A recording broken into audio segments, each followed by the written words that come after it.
Abra sua Bíblia em Gênesis, capítulo 41. 41, 50 ao 52. Diz assim: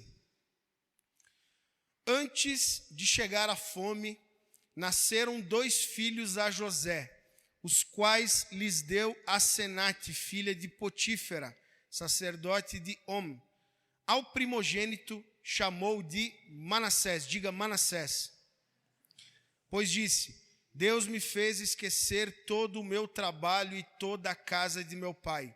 Ao segundo deu o nome de Efraim, diga Efraim, pois disse: Deus me fez próspero na terra de minha aflição. Já oramos? Vamos entrar então nessa mensagem, onde falarei sobre Manassés e Efraim. O significado desses 2 nomes, eles serão a base daquilo que Deus quer falar conosco, e aí dentro do contexto do porquê José deu esses nomes para os seus filhos. O judeu, irmão, na cultura judaica, hebraica, ele profetiza na vida dos filhos com base no nome que eles têm. Eu lembro que quando eu e a Dani namorávamos, a gente falava sobre um filho que seria Estevão. Eu lembro que eu tive uma visão lá no comecinho do nosso relacionamento, onde eu me via um pouco mais velho, a Dani com cabelo de meia cola, amarrado meia cola, eu amo quando ela amarra o cabelo desse jeito, e eu estava com um bebezinho, menino, só de fraldinha, eu sabia que era um menino no meu braço, e a gente já falava, o nosso filho vai ser Estevão, e a gente sempre brincava, Estevão, Estevão, até algumas semanas antes do Léo nascer, a Dani veio com Leonardo, e a gente achou bonito demais. A gente cogitou Matias, Mateus, enfim, vários nomes passaram, mas eu lembro que foi algo do nada, a Dani chegou e falou Leonardo, e aí eu fui pesquisar o significado de Leonardo e falei, é um bom nome para esse menino, coração de leão, valente como um leão, né? Leonardo tem a ver com isso, coração de leão, valente como um leão. Mas, infelizmente, no Brasil, a gente dá nome por sonoridade. A gente, por exemplo, meu primo é Max William. Eu não sei qual foi a inspiração da minha tia, né? Do meu tio. Talvez eles gostavam de Fórmula 1.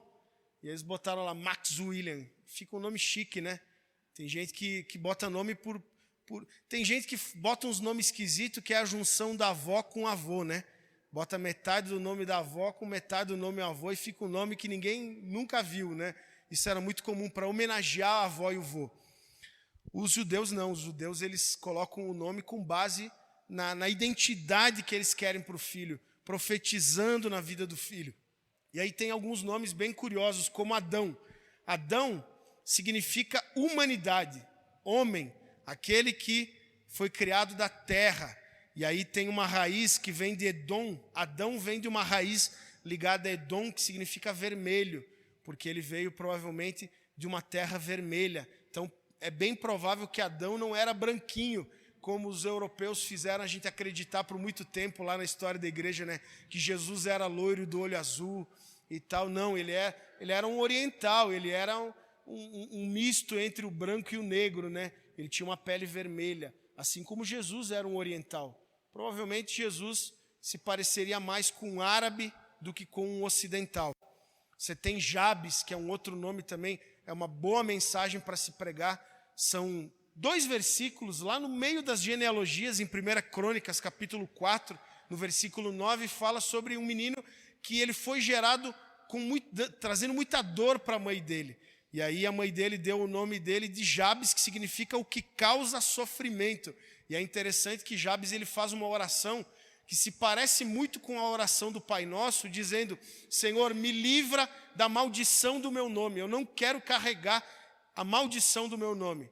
E aí nós temos o caso do Yaquev, Jacó, que erroneamente algumas pessoas acham que eu acho que que Isaac deu o nome por engano, porque o nome dele significa enganador, como alguns pregadores dizem. Na verdade, não é enganador.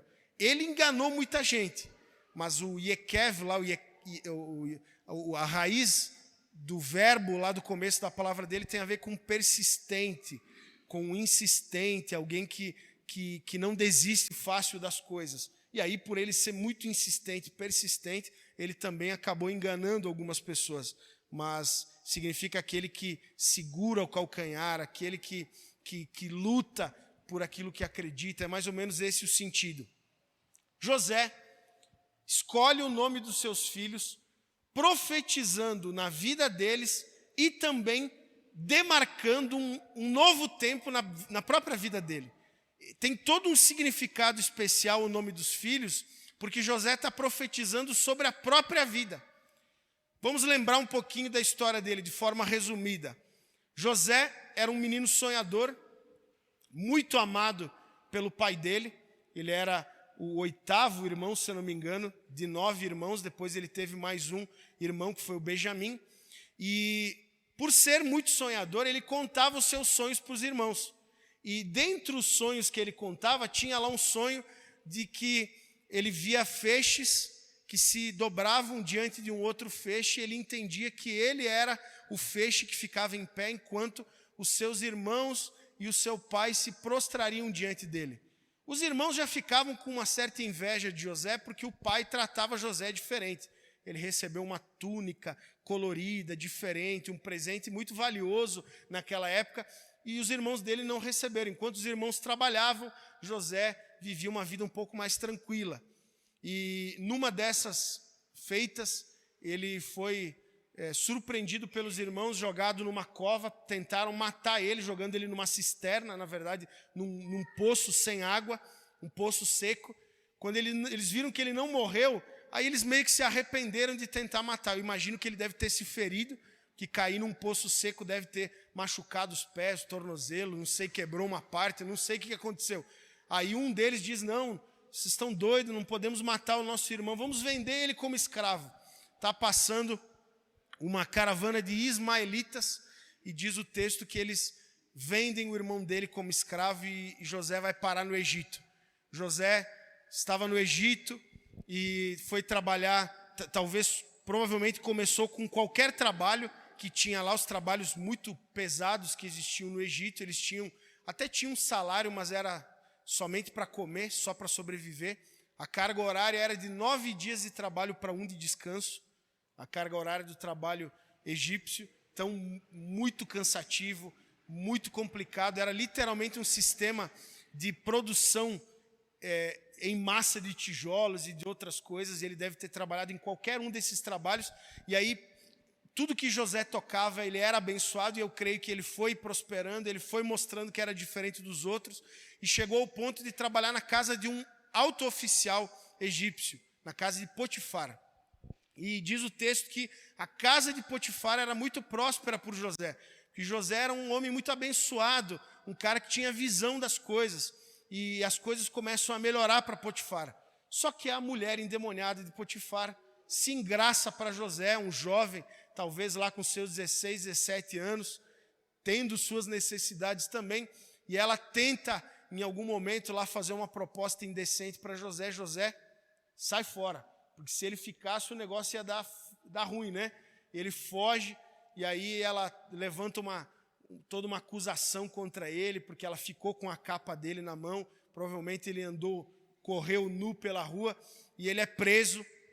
E depois que ele está lá preso, ele também começa a prosperar a cadeia, porque ele começa a ajudar lá os administradores da cadeia. E diz o texto que ele até passa a administrar, de certa forma, a cadeia. Num determinado momento, 2 homens, um copeiro e o padeiro do faraó, tiveram sonhos. José traz a interpretação para aqueles sonhos, se cumpre a interpretação do sonho de José.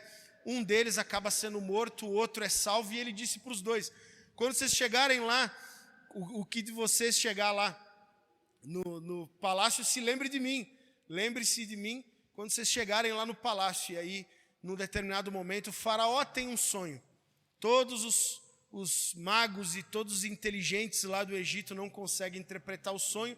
Aquele que teve o seu sonho interpretado na cadeia lembra de José e fala: lá no cárcere tem um rapaz que interpretou o meu sonho. Mandam chamar José. O texto diz que manda fazer a barba de José, colocam uma roupa digna e José se apresenta diante do faraó, interpreta o sonho de faraó, e ele passa a ser administrador do Egito. Ele era o vizir de faraó, o homem abaixo de faraó, o homem mais importante do Egito, depois de faraó, que era tido como uma divindade. Era o primeiro ministro do Egito, que cuidava de todo o grande império do Egito. Eu contei de forma resumida a história de um homem que foi, primeiro, rejeitado pelos seus irmãos, que quiseram matar ele. Depois foi vendido como escravo pelos seus irmãos. E mesmo prosperando a casa do seu senhor, foi injustamente acusado e aprisionado. Não bastava ser escravo, ele foi aprisionado. Mas em tudo, José era abençoador. Em tudo, José abençoava os seus senhores, abençoava o Egito, enfim. E a própria vida dele nos ensina muito, mas os nomes que ele dá para os filhos dele, porque o fato dele ter filhos já era uma bênção, um privilégio. Isso significa que ele teve a possibilidade de se casar, formar família. Quando ele tem os seus filhos, eu imagino que é o momento mais feliz da vida dele, depois de anos, décadas de sofrimento, e ele decide profetizar sobre a própria vida dele, na vida dos filhos.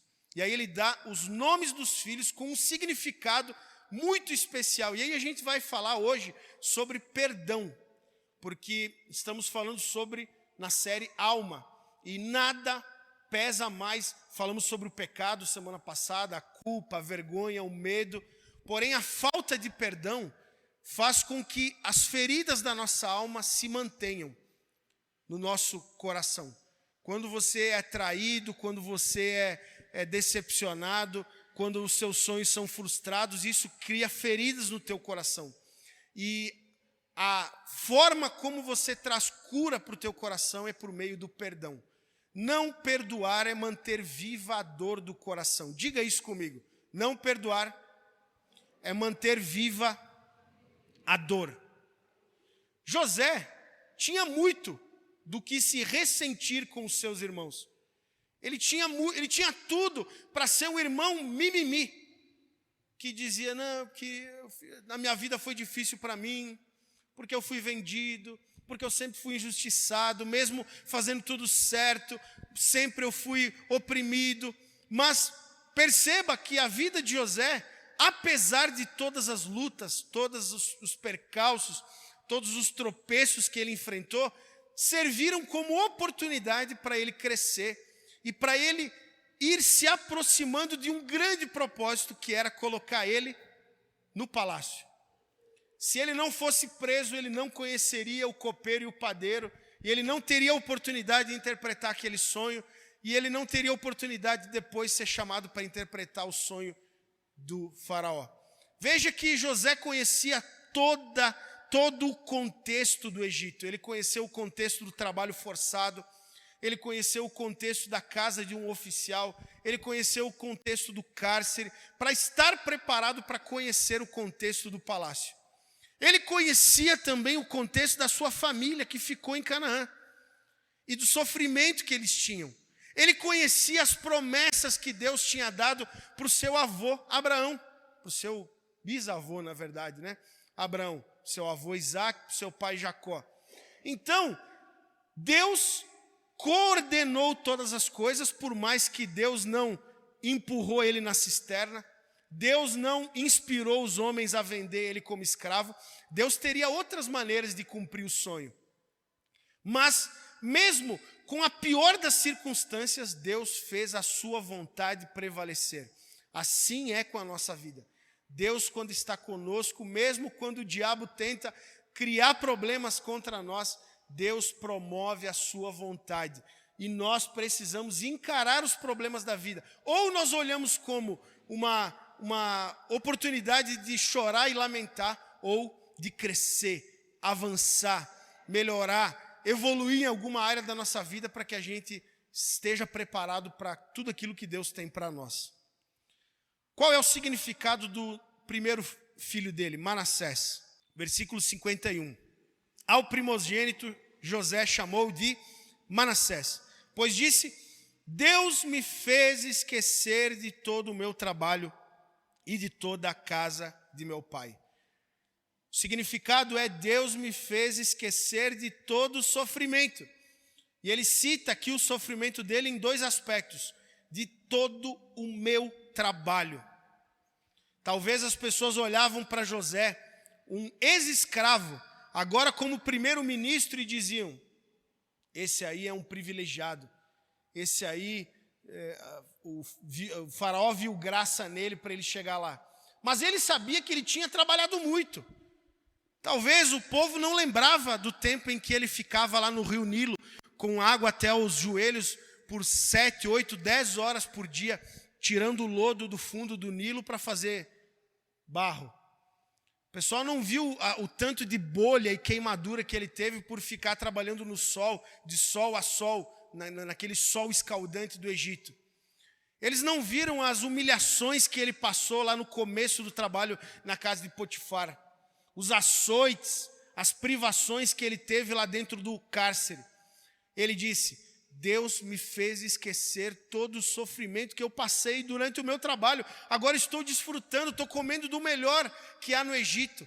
Eu estou administrando o Egito, eu mando em pessoas. Deus cumpriu os seus sonhos e me fez superar todo aquele sofrimento que o trabalho me trouxe. Deus me fez superar todo o sofrimento que foi causado pela minha família, pelos da minha casa, os que deveriam me amar, deveriam me abençoar, tentaram me matar, me venderam como escravo. Veja que ele está focando no sofrimento da vida dele, e ele diz: Deus me fez esquecer. Pastor, que negócio é esse de esquecer? Tem como Deus trazer uma amnésia espiritual para eu não lembrar do sofrimento que eu enfrentei? Pode ser que sim, pode ser que sim. Mas, na verdade, talvez a melhor palavra não seria esquecer, mas superar. As feridas da nossa alma são iguais às feridas do nosso corpo. A cicatriz permanece, mas tem que parar de doer. Eu lembro da dor, mas não dói mais. Só que se não curar, se não tratar, permanece doendo. A ferida da alma não é igual à ferida do corpo, em que o processo natural cura. O tempo pode curar algumas feridas. Algumas coisas podem ser curadas com o tempo. Mas você precisa mexer na ferida. Você precisa muitas vezes tirar a casquinha que está cobrindo a parte inflamada. A casquinha até fechou, mas por dentro ainda está latejando. A dor ainda é intensa. Você tem que tirar a casquinha, você tem que dar uma apertada para sair aquele líquido. Você tem que pegar um cotonete com álcool, alguma outra coisa, algo esterilizante. Eu não sou enfermeiro para saber o que é. Você tem que passar lá dentro para tirar a sujeira. Depois você tem que fazer ponto, se for necessário, e colocar um curativo. Porque senão vai continuar doendo, vai inflamar. Talvez a dor vai provocar outras dores, outros efeitos colaterais. Você precisa mexer nas feridas para superá-las. Você precisa encarar o teu passado. De alguma forma, José estava encarando o passado dele. Quando ele estava vivendo o melhor momento da vida dele, ele fez um exercício de olhar para trás e encarar o sofrimento dele. Ele lembrou do sofrimento do trabalho, ele lembrou do sofrimento que os irmãos trouxeram e ele disse: Deus me fez superar. Veja bem, nós lemos o capítulo 41. Vamos ler alguns versículos no capítulo 42. 42, versículo 8. Leia aí comigo. 42, 8. Veja só.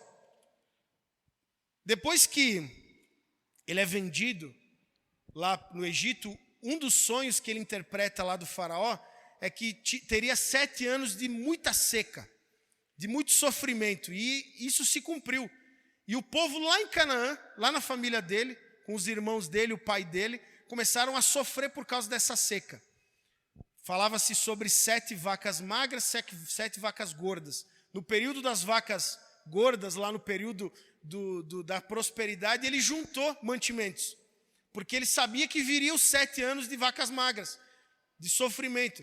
Quando chegou o tempo do sofrimento, ninguém tinha mantimento, a não ser o Egito, que guardou mantimento pela sabedoria que Deus deu para José. O que acontece? Os irmãos vêm buscar alimento no Egito. E eles precisam encarar quem? O irmão que tinha sido vendido. Só que o irmão, talvez, estava com o corte de cabelo dos egípcios. Ele estava lá com eles usavam uma espécie de maquiagem. Tinha uma maquiagem egípcia. Ele não estava falando em hebraico, ele falava em egípcio. O texto diz, no capítulo 42, se você ler depois, que ele falava por meio de um intérprete. Então ele estava vestido como egípcio, talvez com o corte de roupa dos egípcios, com a maquiagem dos egípcios, e ele falava em egípcio. Um intérprete falava com os seus irmãos, e eles vão buscar ajuda. Olha o que José faz quando ele vê os irmãos. Versículo 8, 42:8. José reconheceu os irmãos, mas eles não o reconheceram. Então José se lembrou dos sonhos que teve a respeito deles e lhe disse: vocês são espiões e vieram para ver os pontos fracos da terra. José, irmãos, cutucou os irmãos dele. Se eles não me reconheceram, mas eu reconheci eles. E ele acusou eles, e ele falou: vocês são espiões, vocês estão mentindo. Estão dizendo que vocês vieram aqui para comprar mantimento, mas vocês não estão querendo comprar mantimento. Vocês são espiões. E ele queria achar algum jeito de aprisionar eles. Espera aí, pastor, está meio estranho esse negócio. No 41 ele profetiza que Deus me fez esquecer, mas ele mostra que não esqueceu. Ele mostra ressentimento aqui nessa situação. Sim, ele mostra ressentimento, porque o perdão é um processo. Você decide perdoar, e aí, nos processos que Deus vai criar na sua vida para que você encontre a cura, você vai ter que encarar o abusador, você vai ter que encarar as pessoas que te feriram, que te traíram, que te magoaram, e você vai encarar o ressentimento, você vai encarar a mágoa, você vai encarar vários sentimentos ruins para que você se livre disso. Ele precisou encarar aquilo, e ele acusa os irmãos. Depois dele pegar pesado com eles, ele falou: não, vocês estão mentindo para mim, vocês são espiões, vocês estão mentindo. Aí um dos irmãos conta no meio da história: não, que um dos nossos irmãos ficou lá, que é o menor, Benjamim. Aí ele lembra do irmão menor, aí ele fala: eu vou prender todos vocês vão ficar presos aqui porque vocês estão mentindo. E mantém eles por 3 dias presos. Aí depois de 3 dias ele fala: não, eu vou ficar só com um irmão, vai ficar Simeão aqui. Ele escolheu um dos irmãos, vai ficar Simeão, vocês vão voltar para lá. Se vocês não voltarem com o irmão mais novo, eu não liberto Simeão.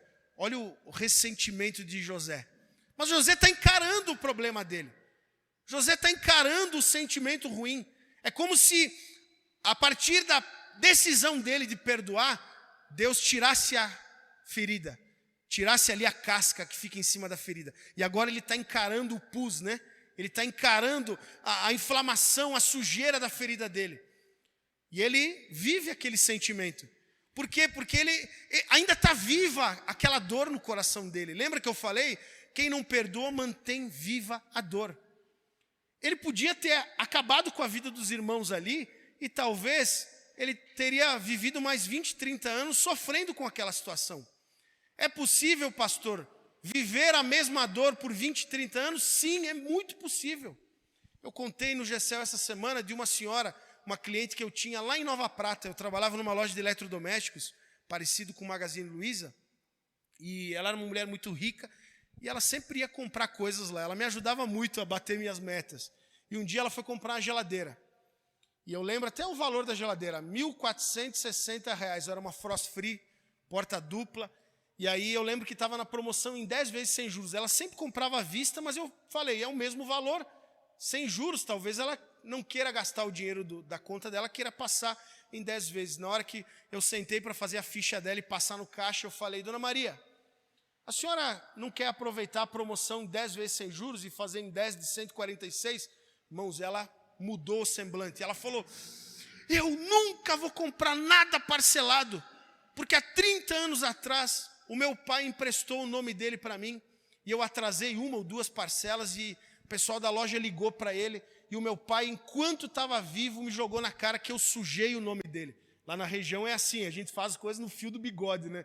O pessoal não gosta de ter o nome sujo e tal, e ela mudou o semblante, Imagina, 30 anos atrás o pai emprestou o nome para ela e ela atrasou umas parcelas, o nome do pai dela ficou talvez 15 dias no SPC e ele sempre importunava ela por causa disso.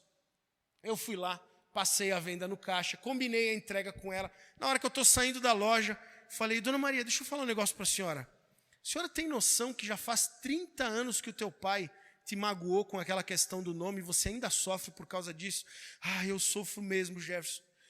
Quando eu lembro, chega até me... Desculpa que eu falei daquele jeito contigo, mas chega até me dar um negócio quando eu lembro dessa história. Eu falei, você tem que perdoar o teu pai. Ela falou, como é que eu vou perdoar ele? Ele já está morto. Eu falei, mas o perdão não tem a ver com ele, tem a ver contigo. Talvez o teu pai nem tratava com tanta importância dessa questão. Ele só lembrava dessa situação quando ele te via e ele aproveitava para te cutucar. Mas você sofre há 30 anos com a mesma coisa. Mas então o que eu tenho que fazer, Gerson? Você tem que entender que talvez ele foi criado num sistema muito sistemático que fez ele valorizar mais o nome dele do que um filho. Perdoa ele, tem misericórdia dele. Diga, Deus, eu quero liberar o meu coração desse sentimento ruim que eu guardo do meu pai. É possível que você lembre de algumas coisas do teu passado e você sofra como se tivesse acontecido ontem. Isso é sinônimo de que você precisa perdoar. Tudo começa com uma decisão, você decide e aí, no processo, Deus faz você encarar. Você anda pelas ruas de Lafayette há anos e você não vê mais aquela pessoa que te feriu, que te traiu. Talvez amanhã ela vai cruzar com você. Talvez amanhã essa pessoa vai te mandar uma mensagem. Faz parte do processo. Pastor, e se eu sentir raiva? Se eu sentir ódio de ouvir a voz da pessoa, de cruzar com ela, faz parte do processo da cura. Porque você decide perdoar e para ser curado você precisa encarar a dor. Você precisa encarar o sentimento ruim. Veja no versículo 43, 27. Ele lhes perguntou como tinham passado e disse, o pai de vocês, aquele velho de quem me falaram, ele está fingindo que ele não conhece nada, que ele não sabe de nada. Veja que ele está jogando um verde. Ele quis que o irmão dele fosse trazido, eles trouxeram o irmão dele. Agora ele está perguntando sobre o pai. O pai de vocês, aquele velho de quem me falaram, vai bem? Ainda vive? Responderam. O seu servo, nosso pai, vai bem e ainda vive. E abaixaram a cabeça e se inclinaram. Quando José levantou os olhos, viu Benjamim, seu irmão, filho de sua mãe, e disse, esse é o irmão mais novo de vocês? Ele já nem reconhecia o irmão, porque ele tinha visto ele muito pequenininho.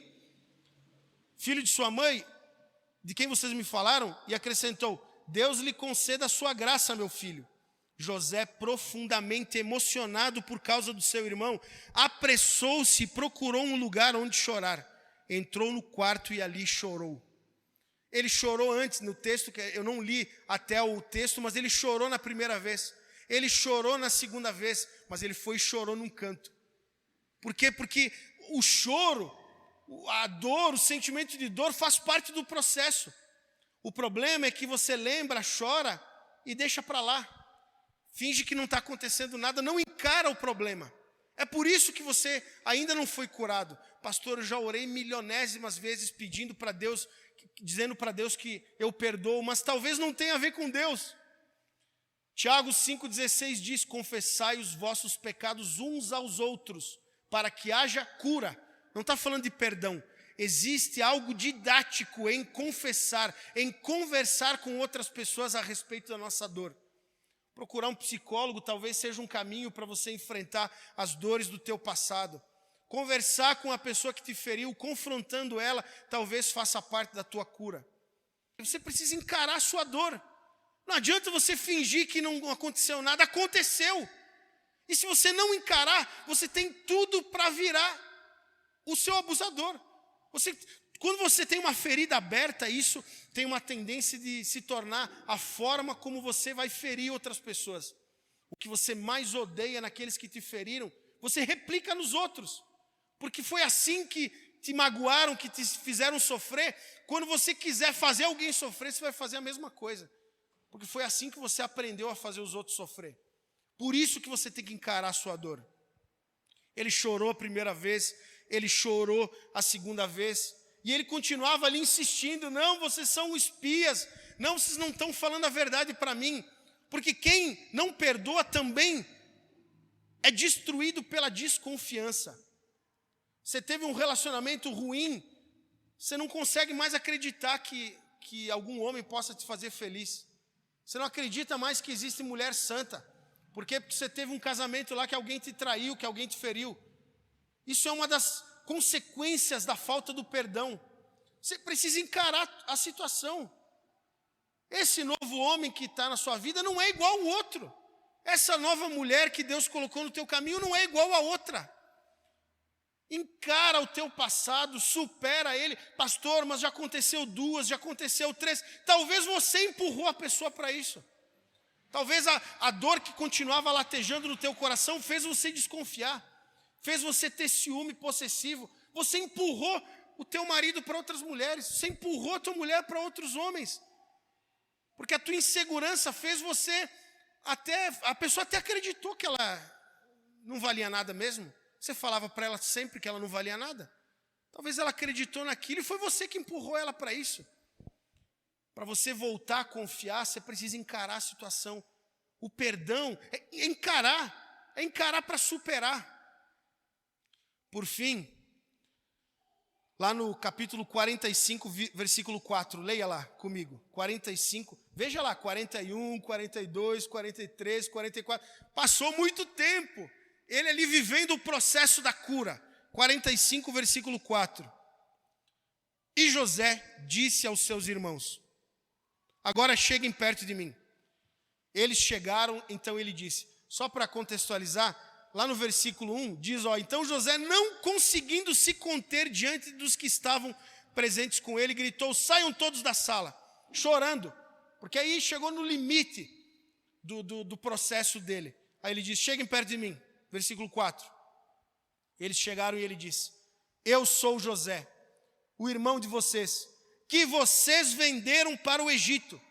Agora, pois, não fiquem tristes, nem irritados contra vocês, mesmos por terem me vendido para cá, porque foi para a preservação da vida que Deus me enviou adiante de vocês. Ele entendeu que até mesmo na dor, até mesmo no sofrimento, aquilo fazia parte de um processo para algo maior.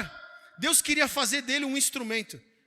Deus não escolheu que as coisas tivessem sido feitas daquele jeito, mas mesmo quando eles fizeram a coisa errada, Deus promoveu a sua vontade, como no GPS. Você erra o caminho, mas Deus é poderoso. O GPS é poderoso para te fazer voltar para o caminho. Deus também faz você voltar para o caminho, mesmo quando você erra o caminho.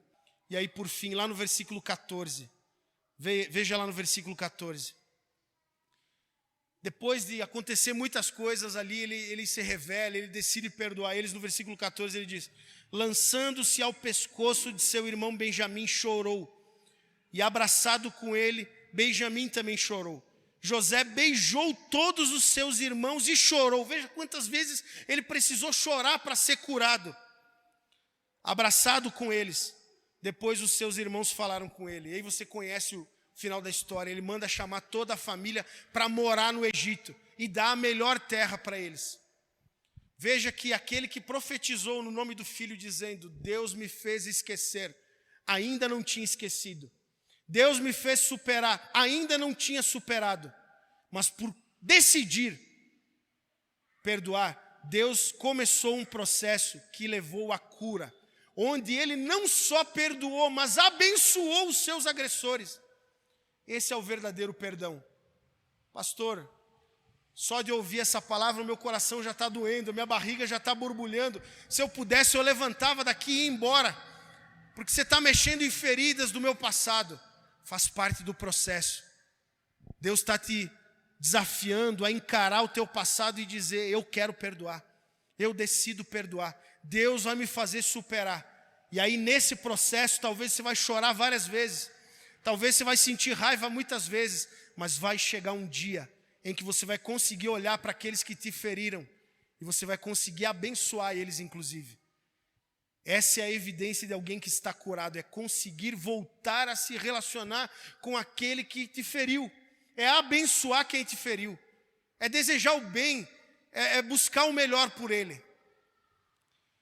para encerrar, e não vai ser tão longo o segundo filho, porque eu gastei mais tempo no primeiro intencionalmente.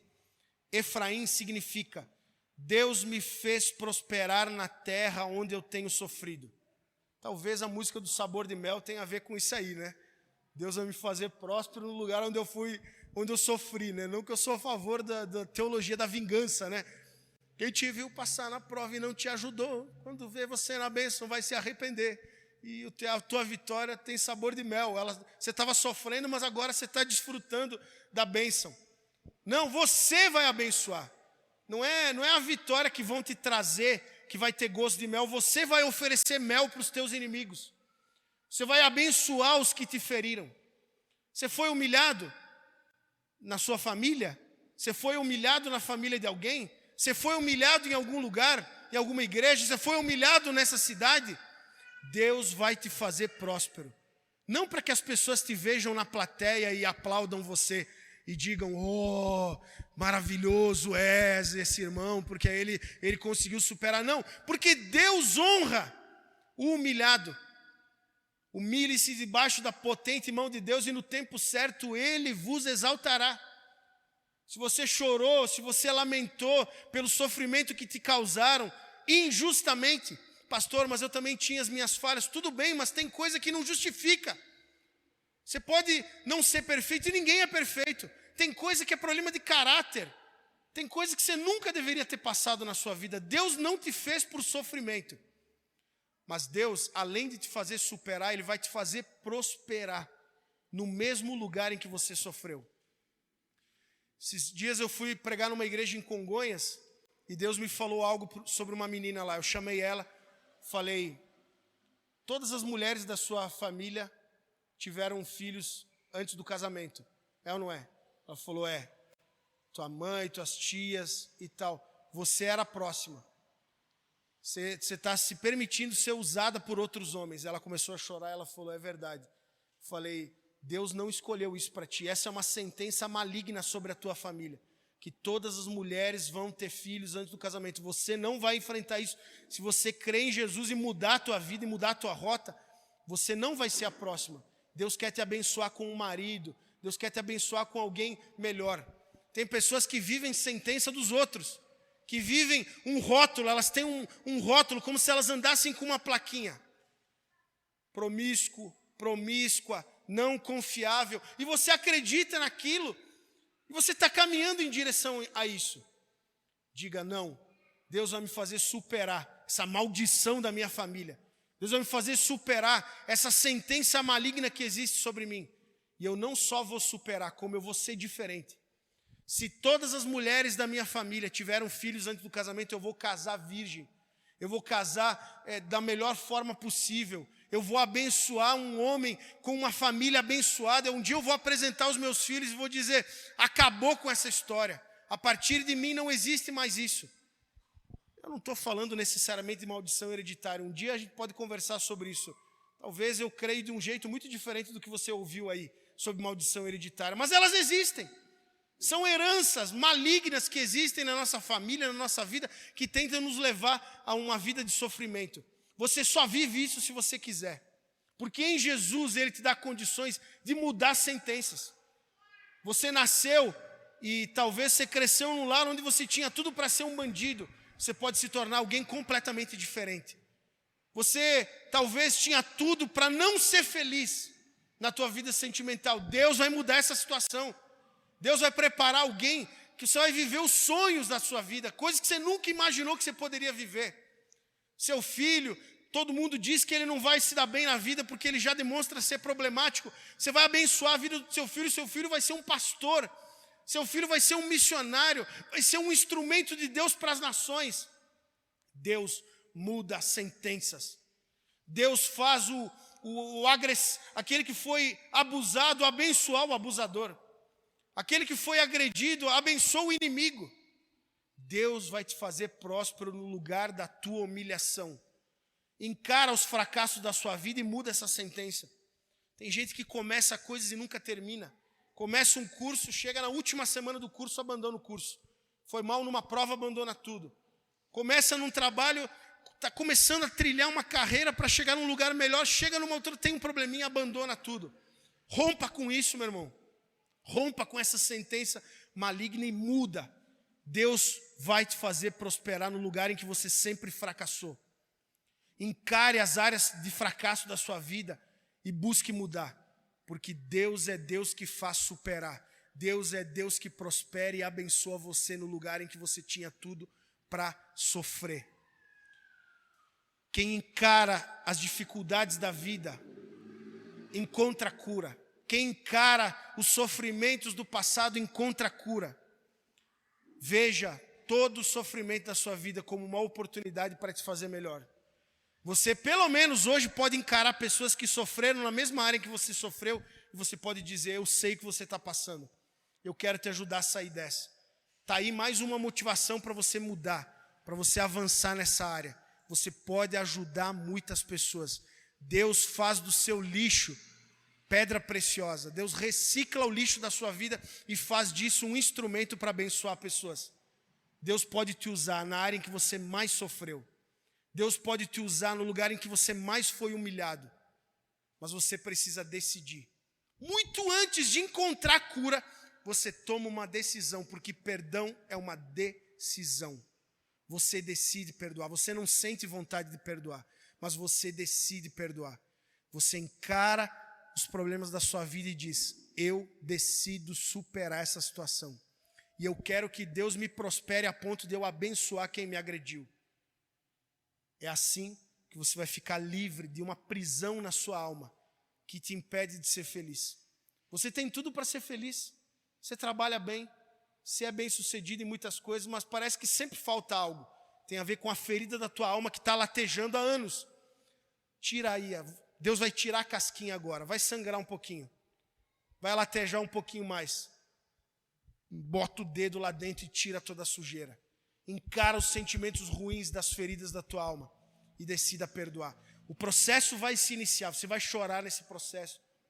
Você vai sentir dor, você vai sentir raiva, você vai sentir vontade de matar de novo. Encara esses sentimentos e exclua eles. Igual um antivírus. Deus vai colocar um antivírus na sua mente. Veio o sentimento ruim, deleta. Veio a vontade, deleta. E na medida em que você vai deletando, você vai entendendo que existe um propósito até mesmo nisso. E Deus vai te curar. E Deus vai te fazer próspero. Você vai abençoar pessoas. Você vai abençoar muitas pessoas. Na área em que você tinha tudo para ter sucumbido. Se prostrado e nunca mais se levantado. Eu quero orar por você. Se coloque em pé.